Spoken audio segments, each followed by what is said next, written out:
우리 함께 묵상할 말씀은 사무엘하 22장 1절에서 7절 그리고 36절입니다.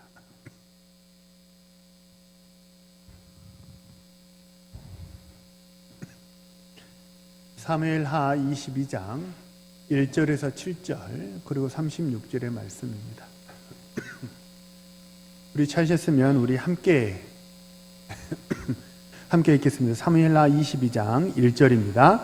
여호와께서 다윗을 모든 원수의 손과 사울의 손에서 구원하신 그 날에 다윗이 이 노래의 말씀으로 여호와께 아뢰어 이르되 여호와는 나의 반석이시요 나의 요새시요 나를 위하여 나를 건지시는 자시요 내가 반석의 하나님이시요 나의 방패시요 나의 구원의 뿌리시요 나의 높은 망대시요 그에게 피할 나의 피한처시요 나의 구원자시라 나의 폭력에서 구원하셨도다. 내가 찬송받으실 여호와께 아뢰리니 내 원수들에게서 구원을 받으리로다. 사망의 물결이 나를 내우고 창수가 나를 두렵게 하였으며 수월의 줄이 나를 두르고 사망의 올무가 내게 이르렀도다. 내가 환난 중에서 여호와께 아뢰며 나의 하나님께 아뢰었더니 그가 그의 성전에서 내 소리를 들으시며 나의 부르짖음이 그의 귀에 들렸도다. 주께서 또 주의 구원의 방패를 내게 주시며 주의 온유함이 나를 크게 하셨나이다. 아멘. 할렐루야. 한번 우리 앞뒤 좌우 옆 사람과 서로 인사하실까요? 하나님 당신을 사랑하십니다. 성령 충만하세요. 우리 한번 하나님께 고백하겠습니다. 나는 복받은 사람입니다. 나는 복받은 사람입니다. 묘해요. 세게 두드릴수록 복받은 것 같아요. 두드리면 막 복받은 것 같아. 하나님의 은혜가 항상 우리와 함께하는 줄로 믿습니다. 오늘은요, 적응하면 불평하고 감동하면 노래합니다 라는 제목으로 말씀을 증거하겠습니다. 세상에서는 일이 거저 잘 되는 것, 그것을 운 또는 운수라고 이렇게 말합니다. 그리고 세상에서는 그 운과 운수가 계속되지 않고 닳고 소모된다 이렇게 얘기를 해요. 왜 그래서 이제 그런 말 들어보셨죠? 운이 매번 따르지 않는다. 평생 써야 할 운을 다 썼다. 그런 말들을 세상에서는 하곤 하지 않습니까? 자, 세상에서는 운수, 운 이렇게 말하는데 성경에서는 그러면 이걸 뭐라고 말할까요? 내가 노력해서 획득한 게 아니라 거저 주어졌다라는 측면에서 말한다면 성경은 운수를 아마 은혜라고 말할 수 있을 것입니다. 자, 그러면 세상에서는 운수가 닳고 소모된다고 말하잖아요. 은혜는 어떨까요? 은혜도 세상의 운과 운수처럼 닳고 소모되는 걸까요? 오늘 우리가 읽은 사무엘하 22장은요, 다윗이 노년에 지은 시입니다. 그가 인생을 마무리하면서 내가 세상을 어떻게 살았나 이렇게 회고해 보니까 모든 것이 하나님의 은혜였다라고 그가 고백하였다는 것입니다. 근데 한번 가만히 곰곰이 한번 생각해 보세요. 다윗의 평생에 있어서 정말 이 모든 것이 하나님의 은혜였습니다 라고 고백하기에는 사실 다윗은 그가 이룬 게 너무 많은 사람이지 않습니까? 한번 생각해 보세요. 가정적으로는요, 그는 아버지 심부름을 되게 잘했던 사람이에요. 굉장히 먼 길로 심부름을 도시락을 싸서 보냈을 때도 그는 마다하지 않았고, 사무엘이 와서 기름 부을 때 형들은 다 손자리 나아갔지만 다윗은 너는 양을 좀 쳐야 될 것 같아. 누군가는 양을 지켜야 되지 않겠니? 형들이 할 수는 없잖아. 이런 아버지의 좀 굳은 일도 다윗은 마다하지 않고 잘 감당했습니다. 국가적으로 보면요, 그는 절체절명의 위기의 순간에서 골리앗을 무찔러서 나라를 구한 구국 영웅입니다. 언약적으로 보면요, 원래 이 약속의 땅이 온전히 하나님께 드려져야 했는데 예루살렘에 이 마지막 가나안의 족속이 남아가지고 끝까지 저항하고 있었거든요. 그 남은 가나안의 족속을 무찔러서 약속의 땅 가나안을 온전히 하나님께 이렇게 헌물해 드린 것이 다윗이었습니다. 인격적으로는요, 자신을 저주하고 침뱉고 티끌을 날리면서 정말 욕했던 정말 그 비루한 사람들을 모두 다 용서했던 사랑의 사도가 다윗이었고요. 문학적으로는 수많은 시를 지은 굉장히 필력이 좋은 사람이 다윗이었습니다. 음악적으로는 어떻습니까? 다윗이 수금과 비파를 연주하면 어땠어요? 그냥 듣기 좋다 정도가 아니고 악신이 떠나갈 정도로 그의 음악 연주에는 감화력이 있었고 성령의 권세가 그의 연주에는 함께 했어요. 이 많은 자랑거리들이 있었던 것이 다윗입니다. 그러니까 이 모든 것이 하나님의 은혜입니다 라고 한마디로 그냥 치부해 버리기에는 그가 이룬 게 너무 많은 사람이라는 거예요. 그런데 이 많은 것 중에 단연 으뜸을 꼽으라고 한다면 다윗 하면 뭐가 생각이 나세요? 골리앗이죠. 정말 소년 다윗이 3m가 넘는 그 거인 골리앗을 단번에 무찔러서 나라를 절체절명의 위기의 순간에서 나라를 구한 것은 정말 군계 일학이라 말할 정도로 정말 탁월한 그의 업적이었을 것입니다. 자, 세상적인 관점에서 설명을 한번 해보죠. 세상에서는 운수가 쓰면 닳는다고 말하거든요. 큰 운수가 따랐으면 평생 써야 할 운을 한 번에 땡겨 쓴 거니까 앞으로는 당신은 운이 없을 거야. 조심하세요. 세상은 이렇게 말한다는 거 아니에요? 그러면 그 소년 다윗이 3m가 넘는 골리앗을 무찔렀다면 그러면 이건 보통 큰일이 아니지 않습니까? 그러면 세상적으로 말하면 다윗, 당신은 평생 써야 할 운을 이 골리앗을 무찌르는데 다 썼으니까 앞으로 당신의 인생에서는 운이 따를 게 없어. 다 달아졌어. 그래서 앞으로는 조심해야 돼. 이렇게 말을 해야 맞다는 거예요. 그죠? 그런데 다윗은 그의 인생을 마치면서 오늘 보면 36절에서 그는 뭐라고 고백을 하냐면요. 주께서 또 구원의 방패를 내게 주시며 라고 고백해요. 하나님의 구원의 방패를 내게 주셨대요. 구원의 방패를 내게 주셨단 말이에요. 다윗이 골리앗을 무찌를 때 구원의 방패를 주셔가지고 다윗이 이기게 해줬어요. 그런데 그게 한 번으로 끝나는 게 아니라는 거예요. 이제는 운이 다해서 더 이상 너를 구원해 줄 운수가 없어. 너를 구원해 줄 은혜가 없어. 하나님이 그렇게 말씀하지 않으시고 매번 다윗에게 어떻게 하셨다는 거예요? 또 구원의 방패를 주시고 또 구원의 방패를 주시고 또 구원의 방패를 주셨는 줄로 믿으시길 바랍니다. 그러니까 하나님의 은혜는 어떻다는 거예요? 세상의 운수를 성경적으로 말하면 그냥 거저 얻은 것이기 때문에 은혜라고 말하고 설명할 수는 있겠지만 운수는 닳지만 하나님의 은혜는 닳아요? 닳지 않아요? 고백한 대로 될 줄로 믿습니다. 하나님의 은혜는 닳지 않고 우리 인생 속에 계속되는 줄로 믿으시기를 바랍니다. 요한복음 1장 16절에 보면요, 뭐라고 말하냐면 우리가 다 그의 충만한 데서 받으니 은혜 위에 은혜로라, 이렇게 얘기를 해요. 우리가 다 그의 충만한 데서 받으니 은혜 위에 은혜라. 은혜를 한번 받았다는 거예요. 근데 받은 은혜 위에 어떻게 된다는 거예요? 또 은혜를 주신다는 거예요. 은혜 위에 또 은혜가 부어진다는 거예요. 어떻게 그럴 수 있습니까? 세상은 은혜가 닳는다고 그러잖아요. 마치 저수지의 물이 통장의 잔고가 닳고 사라지듯이 세상의 운수는 닳고 사라진다는데 하나님의 은혜는 부어지고 또 부어지고 또 부어지고 또 부어진다는 거예요. 어떻게 그럴 수 있어요? 어디서 받기 때문입니까? 그의 충만한 데서 받기 때문입니다.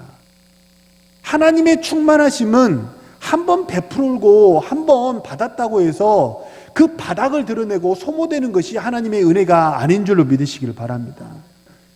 그것을, 이 하나님의 은혜를 천국을 지배하는 법칙을 하나님이, 주님께서 기적으로 하나 보여주시는데 그 기적이 뭘까요? 닳고 써도 닳고 닳지 않는다. 그 기적이 뭐예요? 오병이요. 그 기적이 뭐예요? 잘하셔. 오병이에는 어때요? 꺼내도 달아요, 닳지 않아요? 닳지 않아요. 어렵지 않아요. 하나님의 은은요, 분명 소년의 도시락이었어요. 광주리에서, 아마 대바구니 광주리, 아마 그런 걸로 고대 시대는 이렇게 우리처럼 스텐, 플라스틱 이런 게 없으니까 그러지 않았겠어요? 꺼냈는데 계속 나오고, 남자만 5,000명 먹이고 얼마나 남았어요? 12광줄이 남았잖아요. 그러니까 하나님은 다 베풀고도 도와도 돼 라는 뜻이라는 거예요. 12광주리가 남았다는 것은 도와도 돼, 얼마든지 도와도 돼. 이게 딱 맞게 떨어진 것도 아니고 조금 부족한 것도 아니고 넘치도록 남게 부어주시는 것이 하나님의 은혜인 줄로 믿으시기 바랍니다. 그게 오병이어라는 거예요. 그래서 하나님의 은혜는 어떠냐면 은혜 위에 은혜인데 왜 닳지 않느냐? 그의 충만한 데서 받기 때문이에요. 하나님의 은혜는 꺼내도 계속 부어지는 것이 하나님의 은혜라는 거예요.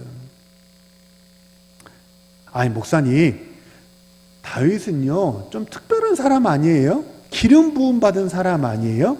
왕 아니에요? 그러니까 하나님이 그렇게 은혜를 주셨죠. 뭐 저 같은 사람 하나님이 내가 뭐라고 하나님께 별로 이렇게 충성하지도 못하고 하나님께 헌신하지도 못하고 그렇게 선행하지도 못하는데 하나님이 나 같은 사람에게도 은혜를 주실까요?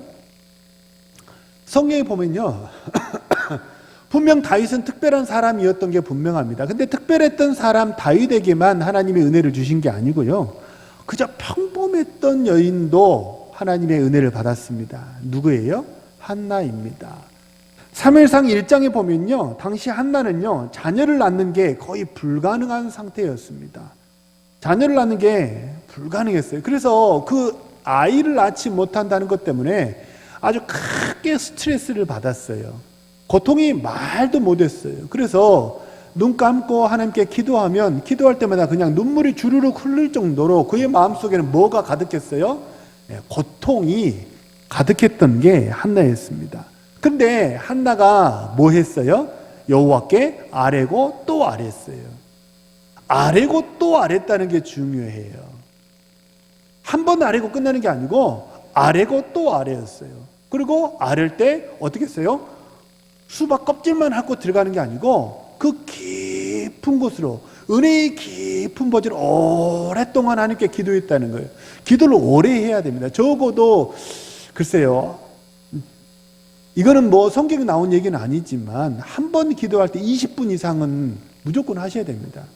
이게 초신자들 용이에요. 왜냐하면 한 번 기도할 때 기도가 쑥 들어가는데 20분 정도는 해야 된다는 거예요.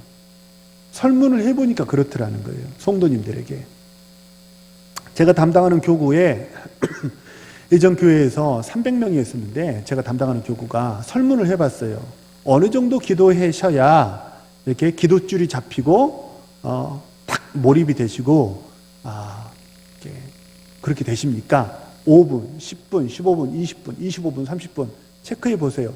제일 압도적으로 많이 나온 게 20분이었어요. 그래서 제가 담당하는 교구에서는 20분 기도 운동을 좀 했었어요. 원타임 20분이라는 거예요. 물론 기도를 많이 하시는 분들은 20분은 아무것도 아니죠. 그죠? 뭐 우리 교회도 한 번 기도하면 1시간, 2시간 기도하시는 분들이 많잖아요. 근데 원타임 기도가 그렇다는 거예요. 한나가 오랫동안 기도했습니다. 기도했더니 어떻게 됐다는 거예요? 하나님이 누구를 주셨어요?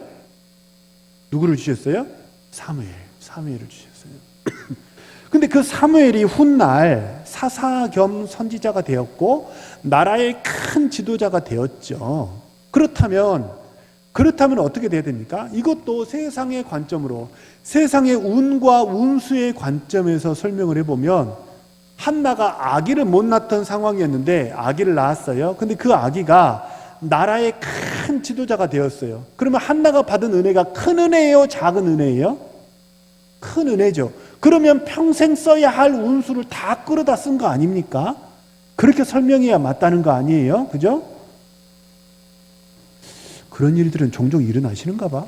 자식들이 막 국무총리 되고 막 장관 되고 평생 써야 할 운을 다 썼으니까 한나, 이제 당신은 더 이상 기도해도 응답이 없어. 이제 여호와의 성소에 올라와서 기도할 필요가 없어 라고 이렇게 말을 해야 맞다는 거예요. 근데 성경에 보면 뭐라고 얘기합니까? 사무엘상 2장 21절에 보면 뭐라고 얘기를 하냐면요, 한번 같이 읽어볼까요? 2장 21절 시작. 여호와께서 한나를 돌보시사 그로 하여금 임신하여 세 아들과 두 딸을 낳게 하셨고. 자, 사무엘을 낳았어요. 그 사무엘이 여호와 앞에서 큰 자가 되었어요. 근데 사무엘을 낳은 것으로 끝나는 게 아니고 어떻게 됐다는 거예요? 그 뒤로도 어떻게 됐다는 거예요?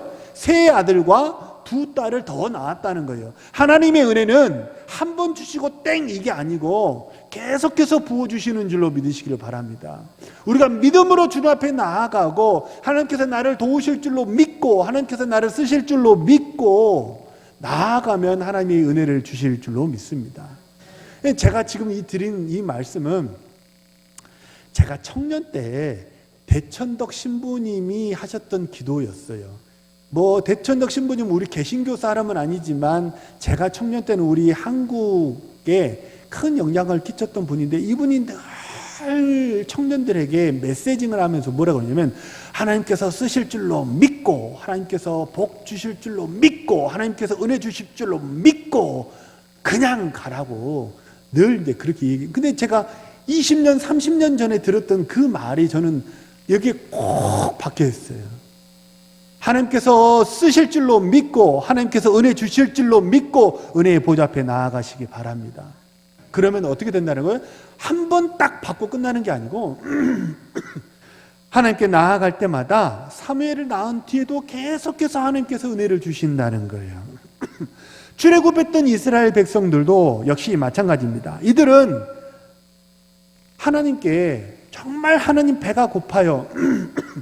이렇게 하나님께 기도했더니 하나님께서 뭘 주셨어요? 만나를 주셨어요. 그 만나가 한 번 내리고 땡 그렇지 않았습니다. 만나가 어떻게 내렸어요? 날마다 내렸다는 거예요. 날마다 수북이 장정만 60만 명, 그죠? 4인 가족으로 치면 240만 명, 5인 가족 치면 300만 명이 날마다 먹을 수 있을 정도로 수북이 만나가 내렸다는 거예요. 그 만나가 한 번 내리고 땡 그렇지 않습니다. 그리고 하나님께서 만나만 주신 것도 아니에요. 하나님 만나만 먹으니까 조금 괴기가 좀 먹고 싶어요. 네? 하나님 괴기가 좀 먹고 싶어요. 이렇게 말하니까 하나님 뭘 주셨어요? 후라이드 치킨을 주신 거예요. 후라이드 치킨을. 그게 원조 후라이드 치킨이에요, 성경이. 그래서 제가 성경적인 사람이기 때문에 후라이드 치킨을 좋아합니다. 우리 집에서는 반대하지만 원조 후라이드 치킨이에요. 원조 후라이드 치킨. 하나님이 메추라기를 주셨잖아요. 하나님의 은혜는요, 한 번 주시고 땡 그것도 아니고요, 이것 받고 땡도 아니고 이것도 받고 저것도 주시는 줄로 믿으시기 바랍니다. 그래서 우리가 주기도문에서 기도할 때 뭐라고 기도하는 거예요? 우리에게 뭘 달라고? 일용할 양식을 주시옵고. 우리가 매일매일 한 번 은혜를 받고 땡 그랬다면 일용할 양식을 주시옵고라는 이 기도문은 주기도문에서 삭제해야 되는 거예요. 왜요? 그거는 쓸데가 없는 기도이기 때문에. 적어도 이 기도는 누구에게만 효력이 있는 거예요? 하나님 은혜를 주세요. 하나님 오늘의 은혜를 주세요라는 이 기도문은 적어도 누구에게만 효력 있는 거예요? 단 한 번도 하나님께 은혜를 받아보지 못한 사람에게만 효력 있는 기도가 될 거예요.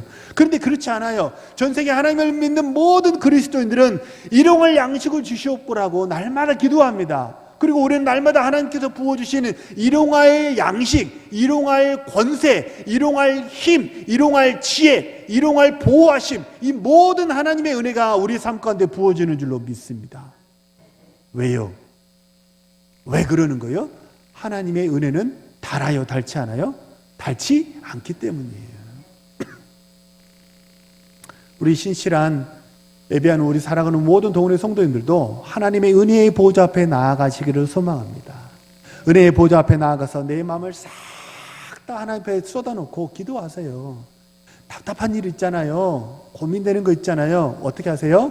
하나님 앞에 싹 쏟아놓고 기도하면 아버지께서 한나를 축복하시고 한나에게 은혜를 주신 그 하나님 아버지께서 나에게도 은혜를 주시고 우리 가정에도 은혜를 주실 줄로 믿으시기를 바랍니다. 이런 메마르지 않는 하나님의 은혜가 우리 성도님들의 삶 가운데 가득하시고 충만하시기를 주님의 이름으로 축복합니다.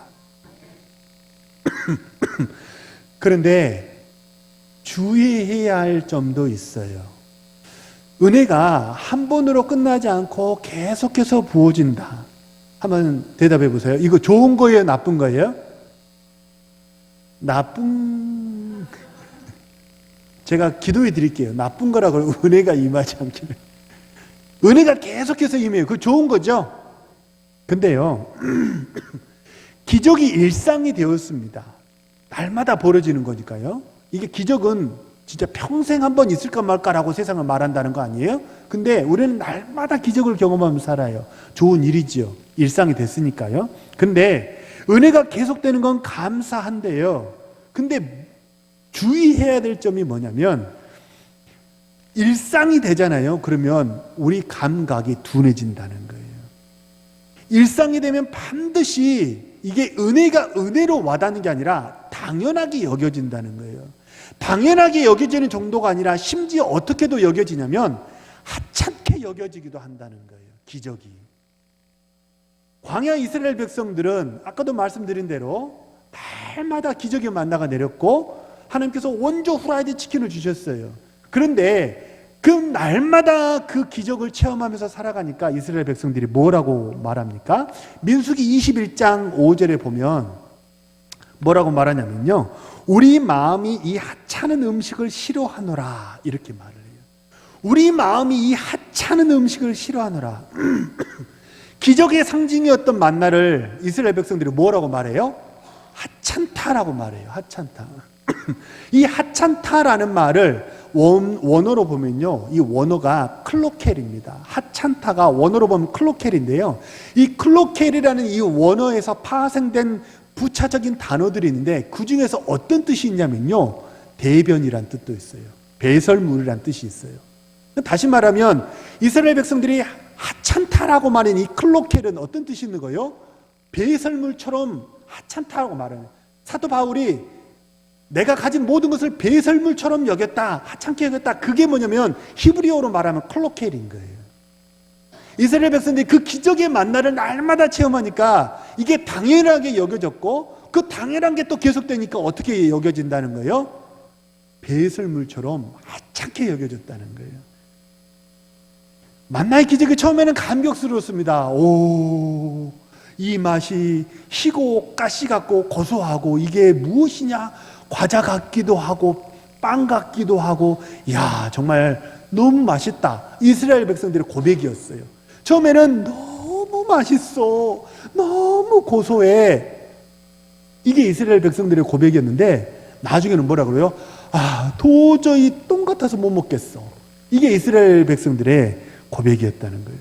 그래서 적응이라는 게요, 우리 성도님들 꼭 기억하세요. 적응이라는 게 새로운 환경에 들어가서 이탈되지 않게 한다라는 점에서는 적응이 좋습니다. 그런데 하나님 은혜에 적응하면 어떻게 되는 거예요? 그러면 이게 하나님의 은혜를 하찮게 여기게 된다는 거예요. 안 좋은 거예요. 하나님의 은혜에는 적응하면 안 돼요. 오늘 이제 이따가 광고 시간에도 말씀드리지만요. 오늘부터 이제 12주간 아이스크림 이벤트가 시작이 됩니다. 감사죠. 좋으시죠? 반응이 없어. 근데 그거 아세요? 이럴 줄 알았거든. 근데 작년에는 어땠는 줄 아세요? 작년에도 아이스크림 했잖아요. 작년에 아이스크림을 오늘부터 나눠드립니다. 그러니까 반응이 어땠는 줄 아세요? 입이 귀에 걸렸어요. 우와, 교회에서 아이스크림을 준다고? 그것도 공짜로? 그것도 매주? 이 폭염에? 계속 준다고? 성도님들의 반응이 다 그랬다는 거예요. 근데 작년에 한 거 올해 또 하니까 감동이 있어요, 없어요? 조금 있어, 조금. 올해는 조금 있어. 내년에 가면 감동이 있어요, 없어요? 당연하게 여기죠. 그리고 아이스크림 안 주면 뭐라 그래요? 왜 교회에는 아이스크림을 주지 않는 거야? 그리고 더 나아가서 뭐라 그래요? 왜 비비빅만 주는 거야? 왜 바만 주는 거야? 뭘 줘야 돼? 콘을 줘야지. 참고적으로 비비빅과 콘은 가격이 2배 차이입니다. 비비빅은 제가 도매가로 500원에 가져오지만 콘은 1,000원에 가져옵니다. 우리 마음이 그렇다는 거예요. 이따가 오늘부터 이제 식사하시고 아이스크림 드실 수 있거든요. 열어보세요. 오늘은 콘이 없습니다. 열어보고 뭐야? 왜 콘이 없네? 하나님이 주신 작은 은혜에 늘 감사하시는 우리 신실한 주의 백성 되시기를 소망합니다. 우리가 예배하는 것도 마찬가지입니다. 우리가 예배할 수 있음에도 감사하는 우리 성도님들 되시기를 바랍니다. 우리가 예배하는 것은요, 사실 기적 중에 엄청난 기적입니다. 예배는요, 이 예배를 구약으로 말하면 뭐예요? 제사지요. 근데 제사에 지금 우리가 하나님을 만난다는 거 아니에요? 하나님을 만나는 구약의 장소가 어디였습니까? 지성소였습니다. 하나님의 임재가 있는 곳은 지성소였거든요. 근데 그 지성소는 아무나 들어갈 수 있어요, 없어요? 없어요. 모든 제사장들 중에 모든 백성들은 아예 해당이 되지 않고 백성들은 해당이 되지 않고 제사장들 중에서도 반차를 따라서 순서를 따라서 1년에 딱 한 번, 한 사람만 들어갈 수 있는 곳이 지성소였습니다. 들어가면 마냥 좋냐? 그것도 아니에요. 들어가면 마냥 좋냐면 그것도 아니지. 야, 나 지성소 들어가 봤어. 신기한 체험을 하고 마치 나이아가라 폭포를 보고 너 나이아가라 폭포 봐왔어? 나는 봤어. 이런 체험, 신비한 체험이 아니에요. 지성소에 들어간다는 건요, 생사를 오가는 목숨을 거는 일입니다. 죄 있는 상태에서 지성소로 들어가면 어떻게 됐어요? 그 자리에서 즉사했어요. 그러니까 지성소에 들어간다는 건요, 생과 사를 판가름하는 굉장히 두렵고 떨리는 엄숙한 순간이 지성소에 들어가는 것이었어요. 1년에 딱 한 번, 딱 한 사람만, 그것도 목숨을 걸고 들어가는 게 지성소였거든요. 그것이 신약으로 넘어오면 우리가 드리는 예배입니다. 우리는 매주 예배를 드리고요, 또 자주 예배를 드립니다. 예배 어떠세요? 예배에 엄숙함이 있으십니까? 예배에 경건함이 있으십니까? 예배에 목숨을 걸고 계십니까?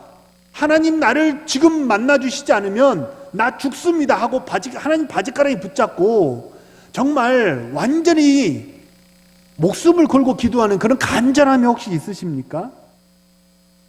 예배하는 자는 어떻게 예배하라고요? 하나님은 영이시니 예배하는 자는 신령과 진정으로 성령의 임재 속에 온 마음을 다해 우리의 영혼으로 하나님을 만나고 계십니까? 우리가 드린 예배라는 거예요. 근데 그 예배가 매번 반복되면 어떻다는 거예요? 적응한다는 거예요. 그래서 매너리즘에 빠지게 된다는 거예요. 그래서 예배가 하찮게 여겨진다는 거예요. 귀하게 여겨지지 않는다는 거예요. 그래서 예배가 요즘에는 참 저는 안타깝고 너무나 안타깝고 마음이 씁쓸한데요, 많은 현대 교회 예배가 어떻게 바뀌어갑니까? 엔터테인먼트적인 요소가 예배 시간에 자꾸 들어온다는 거예요.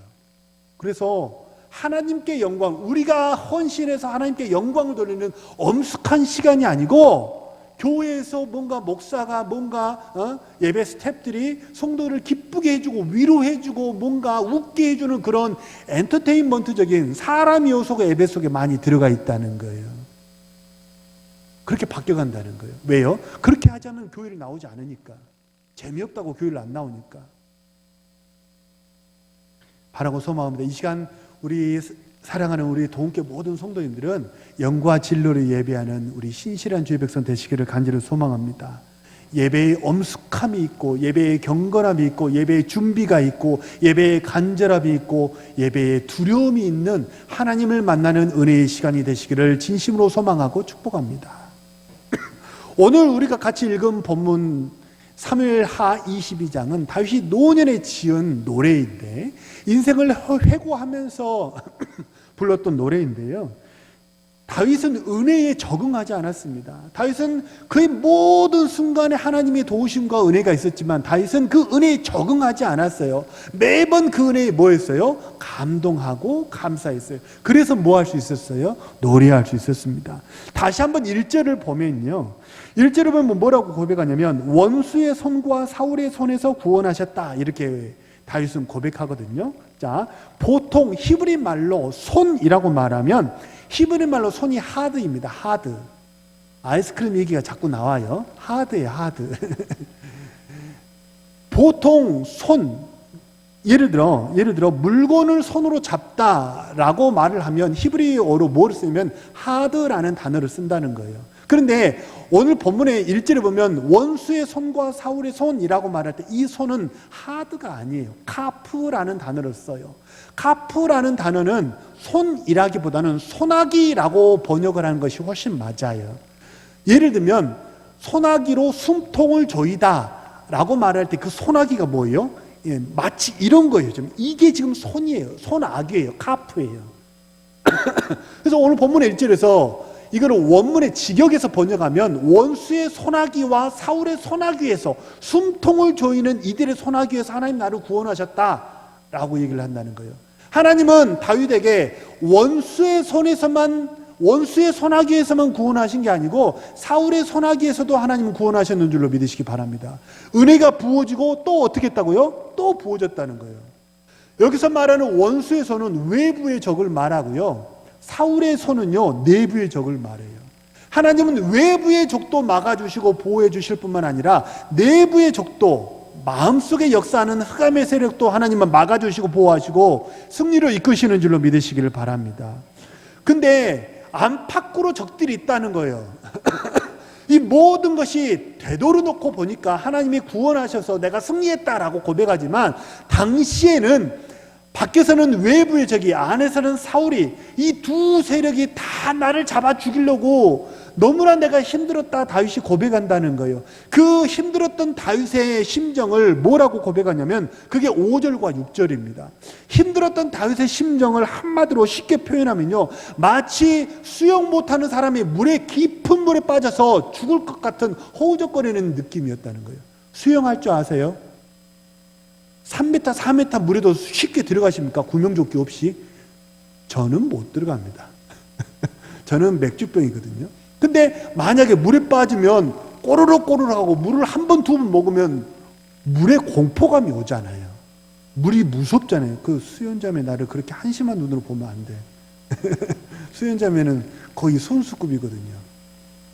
물을 꼬르륵꼬르륵 먹으면 정말 물에 공포가 있잖아요.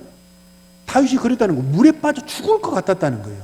뿐만 아니라 마치 어디 납치되면 어떡하냐면, 무슨 납치되는 그런 영화를 보면 손발을 꽁꽁, 손도 묶고 발도 묶고 온 몸통도 다 이렇게 묶어가지고 이렇게 고문하고 막 죽이고 그러잖아요. 마치 그런 것처럼 사망의 올무가 밧줄이 나를 꽁꽁 묶어가지고 어떻게 해볼 도리가 없다는 거예요. 모든 상황이 마치 나를 죽이려고 달려드는 게 내가 미칠 것 같았고 내가 정말 영락없이 죽을 것만 같았다. 이게 다윗의 솔직한 고백이라는 거예요. 얼마나 다윗이 마음이 아프고 고통스러웠는지를 정말 시적으로 저걸 정말 5절 6절을요 저걸 시로 다윗이 시인이니까 필력이 좋으니까 저렇게 표현해서 그렇지 이걸 직설적으로 우리 감정으로 표현하면요 진짜 나는 완전히 죽는 줄 알았어. 정말 미치는 줄 알았어. 뭐 이런 정말 아주 극단적인 원색적인 표현들이 다 나올 만한 말이 5절 6절이라는 거예요. 근데 어떻게 했다는 거예요? 7절이에요. 7절이 반절이에요. 5절 6절이 그렇게 답답하고 깝깝했는데 진짜 영락없이 죽을 것 같았는데 근데 어떻게 했다는 거예요? 7절을 보니까 환난 중에서 여호와께 아뢰고 어떻게 했다는 거예요? 또 아뢰다는 거예요. 은혜도 부어지고 또 부어지지만 기도도 어떻게 해요? 기도할 때마다 하나님께서 한 번 기도하면 또 은혜를 주시고 또 한 번 기도하면 또 은혜를 주시고 그래서 다윗은 어떻게 했다는 거예요? 무슨 어려움이 있을 때마다 여호와께 아뢰고 또 아뢰었다는 거예요. 이게 하나님께 아뢰고 또 아뢰었다. 이게 구약 사무엘 하잖아. 이것을 신약의 표현으로 바꾸어 보세요. 이게 묵상이거든요. 구약의 여호와께 아뢰고 아뢰었다. 이거를 신약의 표현으로 우리가 너무나 쉽게 잘 알고 있는 구절로 한번 바꿔보세요. 뭐라고 바꿀 수 있을까요? 구하라. 그래야면 주실 것이요. 찾으라. 그러면 찾을 것이요. 문을 두드리라. 이게 구하고 찾고 두드리는 기도예요. 그리고 누가복음 18장에서 똑같은 얘기를 뭐라고 그래요? 항상 기도하고 낭망치 말 거예요. 항상 기도하고 낭망치 말라. 기도에 쉬지 말라. 쉬지 말고 기도하라. 이게 지금 신약의 표현이라는 거예요. 구하고 찾고 두드리는 기도, 항상 기도하고 낭망치 않는 기도, 범사에 하는 기도, 이게 다윗의 인생이었다는 거예요. 그렇게 기도했더니 하나님이 어떻게 했다는 거예요? 물에서 건져주시고 밧줄을 풀어줬다는 거예요. 그래서 오늘 본문에 보면요 구원이라는 말이 6번이나 반복됩니다.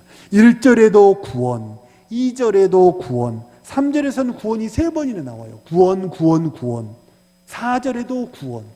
구원이 6번이나 반복돼요. 그만큼 하나님이 나를 한 번이 아니라 어떻게? 여러 번 구원해 줬다는 거예요. 하나님을 의지하는 사람, 하나님께 기도하는 사람, 믿음의 보좌 앞에 나아가는 사람에게 그 사람에게 고난은 죽으라는 얘기가 아닌 줄로 믿으시기 바랍니다. 우리에게 다 고난이 있죠. 고난 없는 사람이 세상에 어디 있습니까? 이 땅에 사는 동안에는 추위와 더위, 낮과 밤 계속 반복되거든요. 일이 풀렸다 싶으면 또 새로운 문제들이 생겨나잖아요. 그렇죠? 근데 그 고난은 우리더러 죽으라고 하는 얘기가 아니고 어떻게 하라는 얘기예요?